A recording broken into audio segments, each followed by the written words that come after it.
Ok, big up tout le monde. Merci à tous ceux qui vont partager la vidéo après. Voilà, famille. Nous, on dit que, bon, on n'est pas là à l'école. On est bête. Bah, moi, après, je m'asseyais au fond de la classe à EPP au Djinekrouani, à Gagnoua. Donc là, moi, je pose toujours des questions. La question que je me pose, c'est que je me demande quels sont les critères pour devenir GOR ou bien pour être membre du PPACI. C'est-à-dire du plus petit militant jusqu'au cadre même de ce groupe-là. Parce qu'apparemment, il n'y a pas besoin de beaucoup de réflexion ou bien même de beaucoup d'efforts pour pouvoir manipuler un GOR. Et même quand tu es intellectuel aussi, je ne pense pas que tu dois faire appel à ton intellect pour être GOR. Ça, c'est des conditions qui sont claires. Tu es trop intellectuel, tu ne dois pas être GOR. Ou bien, tu ne seras pas GOR. Ça, tu vas échouer à l'examen. Pourquoi je dis ça? Parce qu'on voit comment ils manipulent les militants et même ceux-mêmes qui sont les cadres. Quand ils viennent pour manipuler ces militants-là, mais c'est tellement primaire que je me demande, est-ce que ceux-là même, ils essaient de s'écouter d'abord? Ou bien ils se posent la question, est-ce que ce que je vais dire là, ça va marcher? Parce que on a vu d'abord une dame, avocat et tout intellectuellement posée. Mais depuis que celle-là est devenue membre même du PPACI, mais laisse tomber. Voici une dame qu'on attendait parce que actuellement le buzz c'est quoi? C'est que l'ancien président Gbagbo n'est pas sur la liste électorale provisoire. D'accord, ça fait bruit. Et on attendait de cette femme-là en tant que juriste de venir déconstruire ça.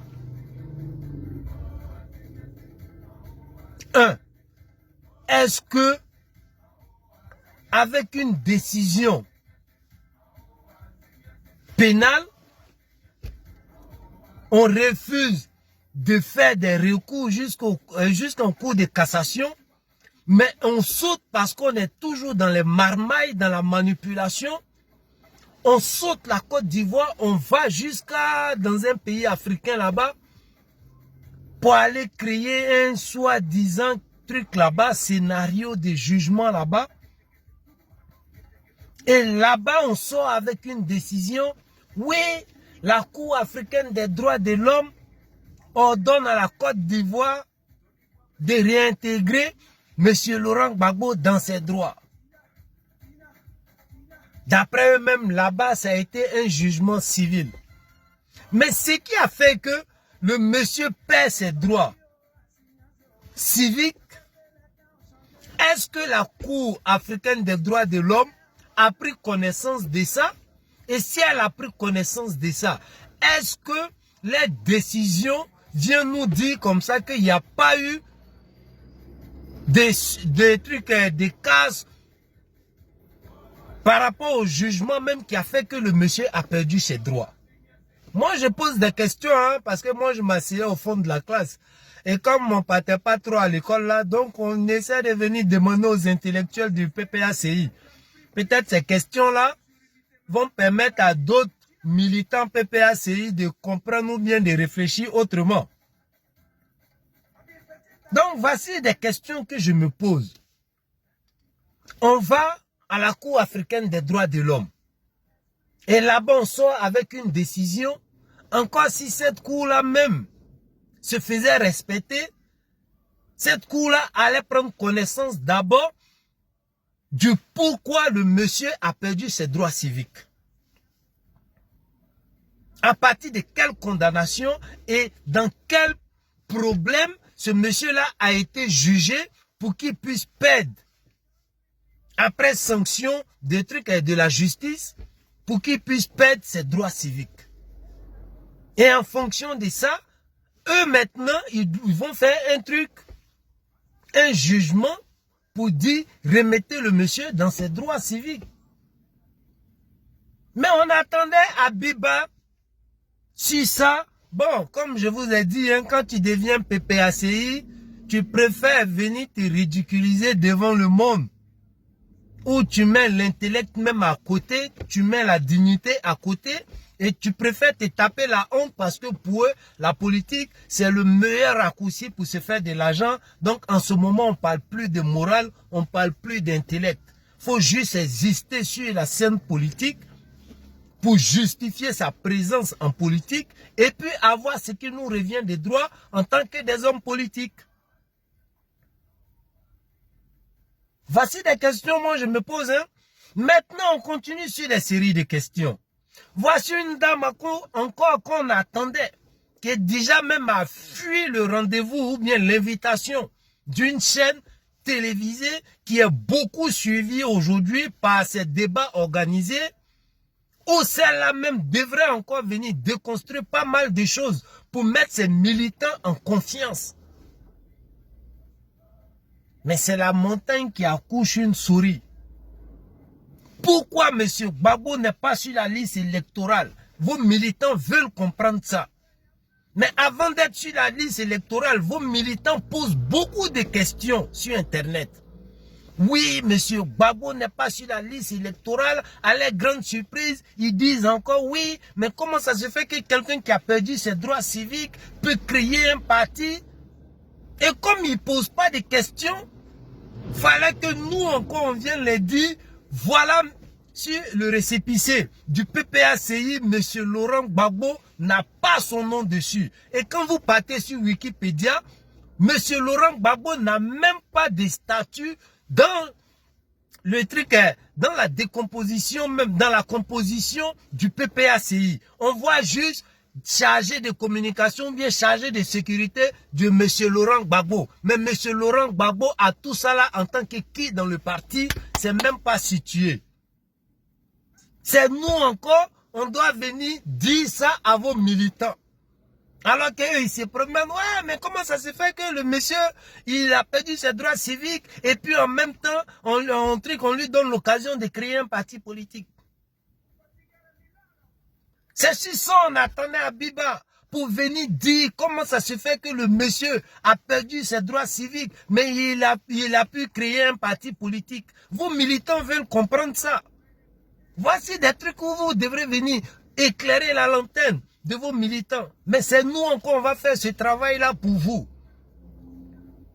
Et c'est sur ça on attendait Madame Abiba. Non, elle n'est pas allée sur ce terrain-là. Elle nous sort un truc de déconstruction. Oui, on vous a dit, la CEI qui doit être indépendante n'est pas un truc crédible. Voilà ce qu'on a pu relever. Et jusqu'à preuve du contraire, ils ne peuvent pas, genre, nous déconstruire si ça. Les preuves sont là. On a des trucs, on a retrouvé plus de 6000 cas de tricherie. Des enfants qui ont moins de 3 ans. Des gens qui ont plus de 150 ans. Moi, je considère ça comme erreur de frappe parce que c'est des êtres humains qui tapent les choses et tout. Ça peut être des erreurs de frappe. Mais si vous dites que vous avez trouvé ça comme un truc de tricherie et que ce n'est pas des erreurs de frappe, allons sur ce chemin-là. Comment ça se fait que quelqu'un, même si on dit il est bête, qui veut tricher et créer des électeurs virtuels, même si on dit il ne réfléchit pas, va mettre des enfants, inscrire des enfants de moins de 3 ans sur une liste électorale. Alors qu'on sait très bien l'âge qui permet aux nouveaux électeurs. On connaît ça déjà. Et eux, ils vont aller vouloir tricher et tellement bêtes, ils vont inscrire des enfants de moins de 3 ans. Ou bien des gens même qui ont plus de 150 ans. Comment vous nous expliquez ça? Si ce n'est pas erreur de frappe, venez nous dire. Mais je pense que dans chaque bureau politique, il y a des représentants. Et après les votes, à chaque fois que tu viens pour mettre l'enveloppe dans les urnes, ben, tu mets des empreintes pour valider ton vote. Et pour moi, un avocat ne fait pas des trucs à moitié. lorsque tu viens pour déconstruire quelque chose de façon juridique, tu ne fais pas les choses à moitié. Donc, pour moi, si je devrais venir déconstruire des gens, et si j'étais juriste, mais j'allais savoir d'abord dans quel centre d'enrôlement ces enfants-là se sont enrôlés et depuis quand ils se sont enrôlés et est-ce que les dernières élections, ces personnes qu'on a rajoutées pour tricher là, est-ce que ces personnes-là, devant les cages, il y a eu vote et validé par des empreintes ou bien par la signature même des gens qui sont au bureau de vote. Si j'avais les preuves de ça pour dire, voilà telle personne, il a moins de 3 ans, et tellement les gars ils voulaient tricher, voilà il a voté, et voilà ça a été validé par le bureau de vote. Parce que je pense qu'après chaque élection, quand les gens finissent de voter et qu'on ferme les bureaux, mais chaque représentant des partis a une feuille pour dire voilà tel nombre de personnes qui ont voté, rentrer, et on fait les photocopies pour partager à tout le monde. C'est sur ça, vous devrez vous baser pour ramener, pour apporter plus de crédit à ce que vous avez pu remarquer comme manigance sur la liste électorale. On nous dit qu'il y a des gens qui sont morts. Au moins, vous allez pouvoir sortir des feuilles pour montrer que malgré ces personnes-là, sont plus vivantes, mais voilà qu'aux dernières élections, ces personnes-là quand même, on voit que ces personnes-là ont voté et ont signé ou bien ont mis des empreintes pour valider les votes.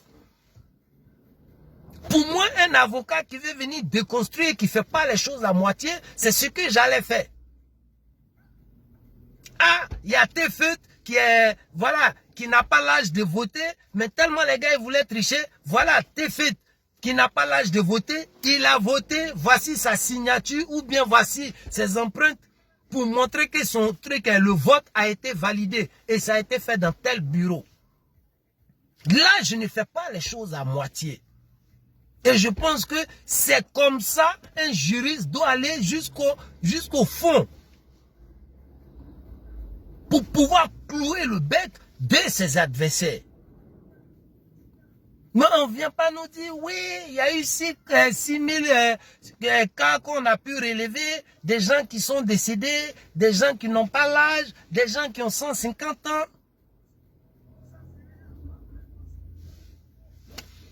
On te dit, par exemple, c'est erreur de frappe, qu'est-ce que tu dis après pour pouvoir te justifier? Et en même temps, quand tu écoutes la liste de quelques personnes qu'elle a pu citer là, mais je ne pense pas que c'est des gens qui étaient RDR ni RHDP. Donc, est-ce qu'ils ont triché pour rajouter des électeurs qui n'ont jamais été RHDP ni RDR pour que vous ayez plus de voix? En ce moment, on a triché pour qui? En faveur de qui? Question. Parce que la plupart de ces noms-là, je ne pense pas que c'est des candidats qui étaient favorables au RHDP. Voici les vraies questions.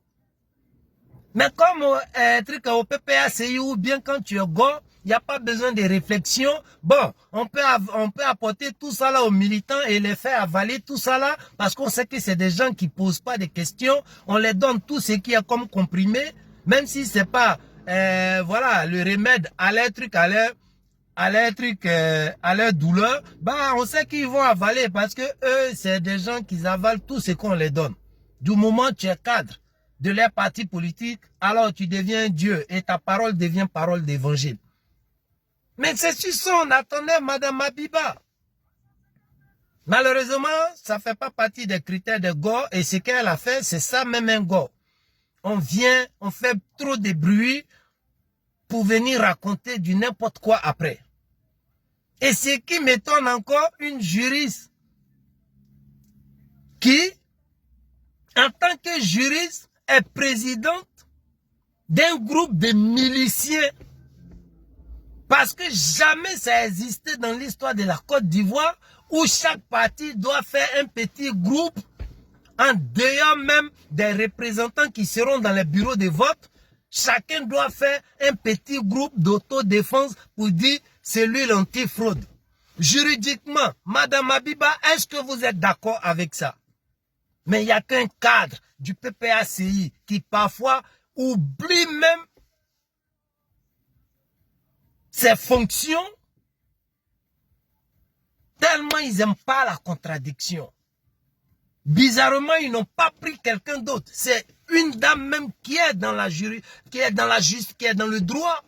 On prend pour être président d'un groupe qui ne doit même pas exister par rapport aux fonctions qu'on va les accorder. Mais c'est quelqu'un de droit, on prend pour être président de ces personnes-là, qui seront un moment utilisés et considérés comme des gens hors la loi. Parce que juridiquement, il n'y a pas un truc qui va les accorder ce droit-là en Côte d'Ivoire. Ni dans la Constitution, ni dans le Code pénal.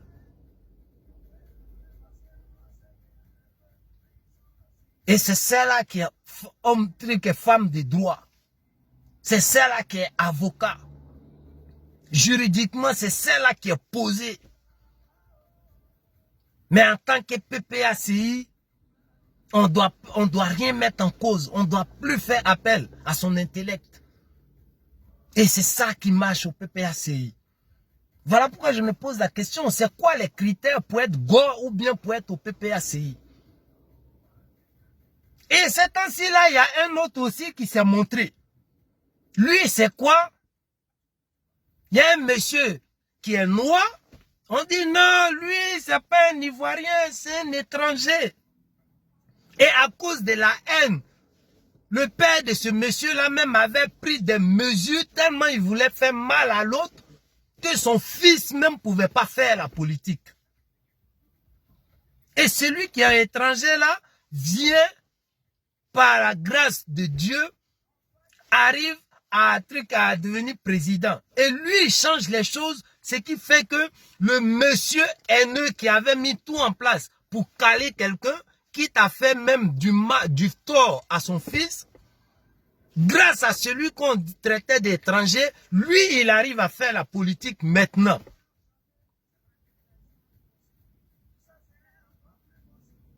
Mais celui-là, aujourd'hui, il est tellement bronzé que c'est lui qui s'arrête devant d'autres personnes.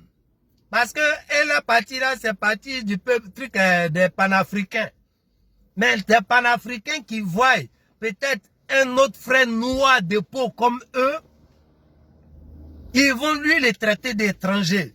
Mais en même temps, celui qui est bronzé là, il est tellement bronzé, lui, il devient plus africain, il devient plus ivoirien que celui même qu'on pouvait confondre à cause de sa couleur de peau pour dire, ouais, du moment c'est un noir, nous on est panafricain, alors ça peut marcher, il n'y a pas de problème.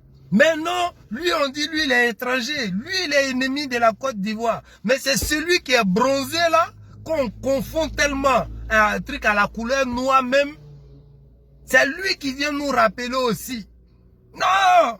On va arracher notre pays ou bien on va arracher nos terres dans la main des étrangers. Ouais, PPACI. Chapeau à vous.